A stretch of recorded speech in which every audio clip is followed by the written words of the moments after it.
മുല്ലപ്പെരിയാർ അണക്കെട്ടിനെ സംബന്ധിച്ച് ആശങ്കപ്പെടേണ്ട സാഹചര്യമില്ല എന്നും അനാവശ്യ പ്രചാരണങ്ങൾ ഒഴിവാക്കണമെന്നുമുള്ള മന്ത്രി റോഷി അഗസ്റ്റിന്റെ വാക്കുകൾ പുച്ഛിച്ചു തള്ളി വൻ പ്രക്ഷോഭത്തിനൊരുങ്ങുകയാണ് ഏകോപന സമിതി. അനാവശ്യ ഭീതി പരത്തുന്ന വ്ളോഗർമാരെ നിയന്ത്രിക്കുമെന്നും നടപടിയെടുക്കുമെന്നും കൂടി മന്ത്രി പറഞ്ഞിരുന്നു. ആശങ്കപ്പെടേണ്ട ഒരു കാര്യവും നിലവിലില്ലെന്നാണ് മന്ത്രി പറയുന്നത്. തുംഗഭദ്ര ഡാം തകർന്ന പശ്ചാത്തലത്തിൽ മുല്ലപ്പെരിയാർ വിഷയം കേരളത്തിൽ വീണ്ടും സജീവമായി ഉയരുകയാണ്. അതേസമയം ഡാമിന് പെട്ടെന്ന് എന്തെങ്കിലും സംഭവിച്ചേക്കാമെന്ന ആശങ്ക അടിസ്ഥാനരഹിതമാണെന്നാണ് മുഖ്യമന്ത്രി പിണറായി വിജയനും കഴിഞ്ഞ ദിവസം ഈ വിഷയത്തിൽ പ്രതികരിച്ചത്. മുഖ്യമന്ത്രിയുടെ ഈ പ്രതികരണത്തിനെതിരെ സോഷ്യൽ മീഡിയയിൽ കടുത്ത വിമർശനമാണ് ഉയർന്നുകൊണ്ടിരിക്കുന്നത്. എന്ത് തെളിവിന്റെ അടിസ്ഥാനത്തിലാണ് ഡാം സുരക്ഷിതം എന്ന് മുഖ്യമന്ത്രി പറയുന്നത് എന്നാണ് ചോദ്യം.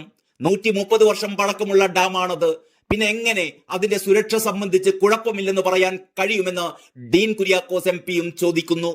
മുല്ലപ്പെരിയാറിലുള്ളത് ജലബോംബാണെന്നും പുതിയ ഡാം വേണമെന്നും ആവശ്യപ്പെട്ട് ഡീൻ കുര്യാക്കോസ് എംപി ഈ വിഷയം കേന്ദ്ര സർക്കാരിന്റെ ശ്രദ്ധയിൽപ്പെടുത്തിയിട്ടുണ്ട്. കേന്ദ്ര സർക്കാർ അടിയന്തരമായി വിഷയത്തിൽ ഇടപെടണം എന്നാണ് ഡീൻ ആവശ്യമുന്നയിച്ചിരിക്കുന്നത്. ഡാമിന് സമീപത്തുള്ള ജനങ്ങളുടെ ജീവൻ അതീവ അപകടത്തിലാണ്.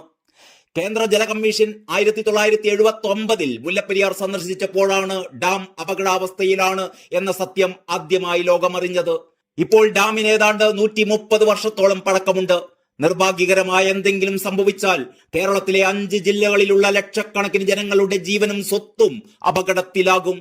കഴിഞ്ഞ കുറച്ചു പതിറ്റാണ്ടുകളായി മേഖലയിലെ ജനങ്ങൾ വലിയ ഭീതിയിലാണ് കഴിയുന്നത് എന്ന് ഡീൻ ചൂണ്ടിക്കാട്ടുന്നു. ഭൂകമ്പ സാധ്യത കൂടുതലുള്ള പ്രദേശമാണ് മുല്ലപ്പെരിയാർ എന്നതും ആശങ്ക വർദ്ധിപ്പിക്കുന്നുണ്ട്. ജലവിതരണത്തിൽ തമിഴ്നാടുമായി നിലനിൽക്കുന്ന കരാറിനെ ബാധിക്കാതെ പുതിയ ഡാം നിർമ്മിക്കാനുള്ള നടപടി സ്വീകരിക്കണം. 2021 ഡാം സുരക്ഷാ നിയമപ്രകാരം ദേശീയ ഡാം സുരക്ഷാ അതോറിറ്റിയും ഇരു സംസ്ഥാനങ്ങളും ചേർന്ന് തീരുമാനങ്ങൾ എടുക്കാമെന്നാണ് നിബന്ധന. കേരളത്തിന് സുരക്ഷയും തമിഴ്നാടിന് ജലവും എന്ന അർത്ഥപൂർണമായ നിലപാടാണ് കേരളം എക്കാലത്തും സ്വീകരിച്ചിട്ടുള്ളത്. നിർമ്മാണം ഏറ്റെടുക്കാൻ കേരളം എപ്പോഴും തയ്യാറാണ് താനും. പ്രശ്ന പരിഹാരത്തിൽ കേന്ദ്രത്തിന് നിർണായക സ്വാധീനം ചെലുത്താനാകുമെന്നും ഡീൻ ചൂണ്ടിക്കാട്ടുന്നു. 2 സംസ്ഥാനങ്ങളെയും വിശ്വാസത്തിലെടുത്ത് ചർച്ച നടത്തി സമവായം കണ്ടെത്തി പുതിയ ഡാം നിർമ്മിക്കുവാനുള്ള നടപടികൾ കേന്ദ്രം ഉടൻ സ്വീകരിക്കണം. റൂൾ 377 പ്രകാരമാണ് ഡീൻ കുര്യാക്കോസ് ഈ ആവശ്യം ലോക്സഭയിൽ ഉന്നയിച്ചത്. വയനാട് ദുരന്തത്തിന്റെ പശ്ചാത്തലത്തിൽ മുല്ലപ്പെരിയാർ അണക്കെട്ട് വിദഗ്ധ പരിശോധനയ്ക്ക് വിധേയമാക്കണമെന്ന് ഹാരിസ് ബീരാൻ എംപിയും രാജ്യസഭയിൽ ആവശ്യപ്പെട്ടിരുന്നു. വിദഗ്ധ പരിശോധനയ്ക്ക് ശേഷം അണക്കെട്ട് സുരക്ഷിതമാണോ എന്ന് ജനങ്ങളോട് പറയണമെന്നും അതല്ലെങ്കിൽ പുതിയ അണക്കെട്ട് നിർമ്മിക്കാമെന്ന കേരളത്തിന്റെ നിർദ്ദേശം അംഗീകരിക്കണമെന്ന് തമിഴ്നാടിനോട് ആവശ്യപ്പെടണമെന്നും കൂടി അദ്ദേഹം കൂട്ടിച്ചേർക്കുകയുണ്ടായി. കോടതിയിൽ തമിഴ്നാടിന്റെ വാദങ്ങൾ ജയിക്കാനാണ് കേരള സർക്കാർ ആഗ്രഹിക്കുന്നതെന്ന് മുല്ലപ്പെരിയാർ ഏകോപന സമിതി ചെയർമാൻ അഡ്വക്കേറ്റ് റസൽ ജോയ് ആരോപിക്കുന്നു. മുല്ലപ്പെരിയാർ ഏകോപന സമിതി നടത്തുന്ന പ്രക്ഷോഭങ്ങളുടെ തുടക്കമായി ആലുവയിൽ വിവിധ സംഘടനകളുടെ നേതൃത്വത്തിൽ നടത്തിയ യോഗത്തിൽ മുഖ്യപ്രഭാഷണം നടത്തുകയായിരുന്നു റസൽ ജോയ്.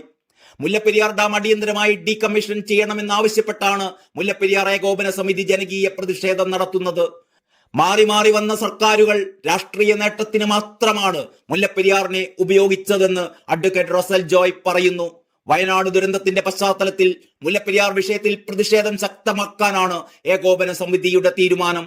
ഇതിന്റെ ഭാഗമായി ആഗസ്റ്റ് 15 പ്രതിഷേധ പരിപാടികൾ സംഘടിപ്പിക്കുന്നുണ്ട്. പെരിയാറിന് കുറുകെയുള്ള പാലങ്ങളിൽ ജനങ്ങളെ സംഘടിപ്പിച്ച് പ്രതിഷേധം നടത്താനാണ് മുല്ലപ്പെരിയാർ ഏകോപന സമിതി ഒരുങ്ങുന്നത്.